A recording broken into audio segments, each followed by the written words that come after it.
तो जिनको देखकर सारी सभा है हर्षित।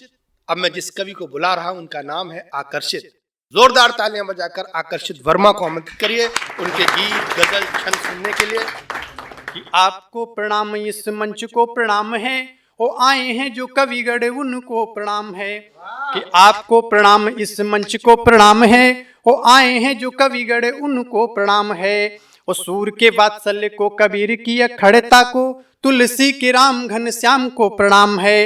वो है प्रणाम देश और वेश को प्रणाम है, वो चले गए श्रोता बच्चे शेष को प्रणाम है। वो कोटि कोटि है प्रणाम कबीरा की लेखनी को, देश में शहीद हुए वीरों को प्रणाम है। कोटि कोटि है प्रणाम कबीरा की लेखनी को, देश में शहीद हुए वीरों को प्रणाम है। आइए, बहुत अच्छे से आप लोग सुन रहे हैं। इसी तरह एक और छंद रखने की कोशिश करता हूँ। मातृशक्ति भी विराजमान है। पहले मैं एक छंद माँ को समर्पित करता हूँ, सुने। कि रात दिन कष्ट सहती है, कष्ट देती नहीं, खुद जाग जाग कर तुझको सुलाती है। एक छोटे से बच्चे को आपने सुलाते हुए माँ को देखा होगा। कौन कौन सी यातनाएं सहती है। कि रात दिन कष्ट सहती है, कष्ट देती नहीं, खुद जाग जाग कर तुझको सुलाती है। और स्वयं पे कष्ट हो तो कोई बात नहीं, किंतु तेरा कष्ट देख आंख भर आती है। और नन्हे से थे उंगली पकड़ के चलाया माने, कोई प्रश्न पूछो सब बार वो बताती है। वो हो गए बड़े तो धन का चढ़ा खुमार ऐसा, आज वही बूढ़ी मैया ही नहीं सुहाती है। हो गए बड़े तो धन का चढ़ा खुमार ऐसा, आज वही बूढ़ी मैया ही नहीं सुहाती है। एक और छंद पढ़ने की कोशिश करता हूँ। जिस धरती से आता हूँ उस धरती के लिए आदरणीय मृगेश जी के चरणों में एक छंद रखने की कोशिश करता हूँ।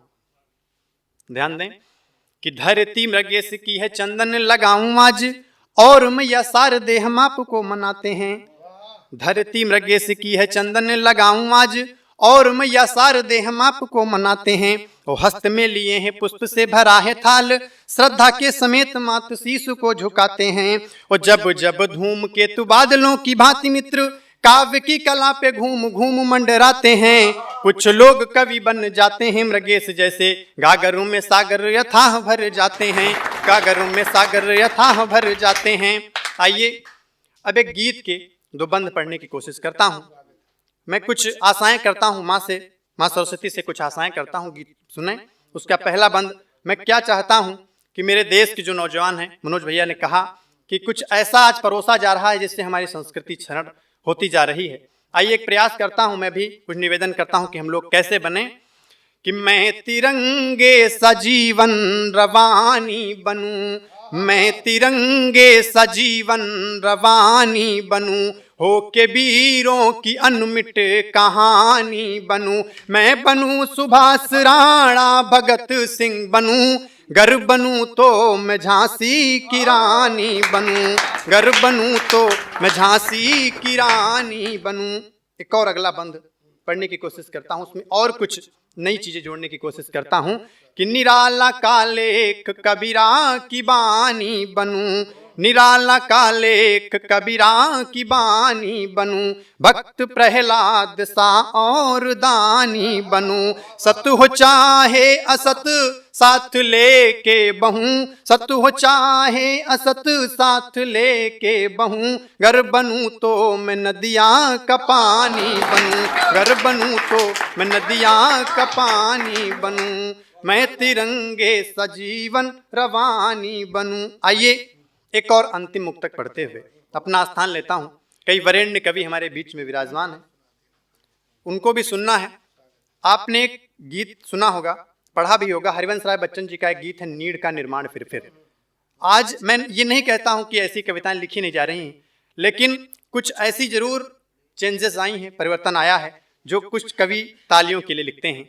और हमारी जो परिभाषा है साहित्य की, हितेन सहितम इत साहित्यम, उस परिभाषा को भी सच करके लिखना ही एक बड़ा साहित्य होता है। आइए, 4 पंक्तियां रखता हूं, उसी शीर्षक को रख करके एक मुक्तक रखने की कोशिश करता हूं, सुने। कि नीड़ का निर्माण फिर क्यों नहीं लिखता कोई, नीड़ का निर्माण फिर क्यों नहीं लिखता कोई, और दूसरों के अब दिलों में क्यों नहीं दिखता कोई, और नफरतों के ही समंदर में है सबकी कश्तियाँ, और प्यार के बाजार में अब क्यों नहीं दिखता कोई, नीड़ का निर्माण फिर क्यों नहीं लिखता कोई। आइए, आदेश किया दादा ने, एक कविता के 2-3 बंद पढ़ने की कोशिश करता हूँ। कविता में मैंने रख कर के कविता क्या है, कैसी है, कहाँ है, उसमें कई आयामों को रख करके आपके समक्ष परोसने की कोशिश करता हूँ। सुने कि तुम्हारा नाम है कविता, हमारा नाम है कविता, तुम्हारे दिल में है कविता, हमारे दिल में है कविता, कहीं बदनाम तो होती, कहीं सरनाम है कविता, और सभी के दिल को छू जाए उसी का नाम है कविता, सभी के दिल को छू जाए उसी का नाम है कविता। अब इसी कविता के अगले बंध में एक और छोटा सा प्रयास करता हूं, अगर सफल हो जाऊं तो आपकी तालियों का मुझ तक पहुंचनी चाहिए। कहीं हाला बनी कविता, कहीं प्याला बनी कविता, कहीं हाला बनी कविता, कहीं प्याला बनी कविता, कहीं माला बनी कविता, कहीं आला बनी कविता, कहीं हाला कहीं प्याला, कहीं साकी बनी कविता, और दृष्टि बच्चन सरीखी हो तो मधुशाला बनी कविता, दृष्टि बच्चन सरीखी हो तो मधुशाला बनी कविता। इस कविता का अंतिम बंध पढ़ते हुए अपना स्थान लेता हूं कि कहीं पर रात है कविता, कहीं पर प्रात है कविता, कहीं पर प्रात है कविता, कहीं पर रात है कविता, कहीं पर रौद्र है कविता, कहीं पर शांत है कविता, कहीं पतझड़ सी होती है, कहीं बरसात है कविता, और पपीहे को मिली जल की वही सौगात है कविता, पपीहे को मिली जल की वही सौगात है कविता, तुम्हारा नाम है कविता, हमारा नाम है कविता। जय हिंद, जय भारत। इन्हीं शब्दों के साथ अपनी वाणी को विराम करता हूँ।